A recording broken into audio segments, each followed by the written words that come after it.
Okay, I'm going to show you 3 rolling variations. You've got a sagittal, got an anterior oblique sling, and a posterior oblique sling.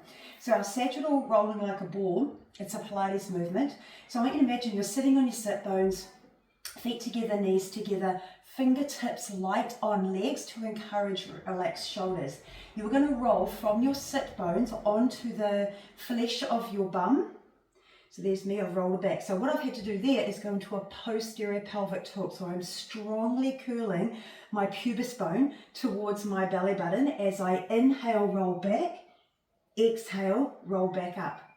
So I inhale back, exhale up. The aim here is that you are to roll like a ball. You focus on steering the movement with your pelvis. So you're keeping your pubis bone strongly curled towards your belly button to allow the curving of the pelvis.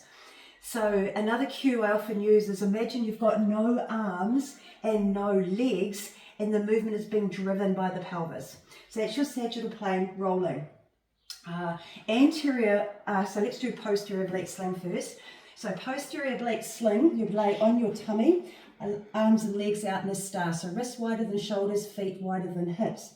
Now, how you remember it, I want to roll to my left, so I need to lift my left glute. That's how you remember. The side that you want to roll to is the leg that you lift. And because we're going to work the posterior oblique sling, I've got to raise my opposite arm. So I want you to think about the lat and the glute, which we know connects via the thoracolumbar fascia in the center there. I want you to think about it, that posterior oblique sling pulling you across to your side.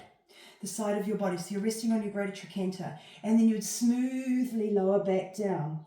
Okay, so I'm going to roll to my right, so I've got to raise my right leg, and therefore my opposite left arm, and I'm going to use the lat and opposite glute to pull me across to my side. Okay, that would be your posterior oblique sling. Now your anterior oblique sling, you can have some fun with this. So the first progression would be raise the same arm, same leg. So I'm going to roll to my left. So I'm going to imagine that my right ribs is wrapping to my left front hip. So I'm going to roll from my back to my side. Okay, so that would be your progression 1. Okay, what you're watching for here is that when you roll, you are rolling from the rib cage, or rolling from the trunk rather, better. And we're not trying to swing or use the limbs. So we don't want to see the limbs crossing the midline. You want to keep the limbs in line with the body and use the trunk to smoothly roll you over. Now that would be progression 1.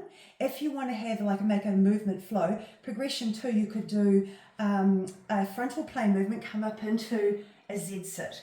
Okay, so that would be your progression 2. I'll just facing you. Okay, that would be progression 2.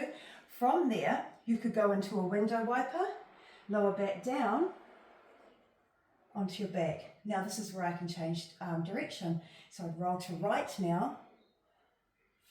Use the like your internal external obliques, QL, iliocostalis, to pull us up, and smoothly lower down. Now this here, just choose who you would teach this to.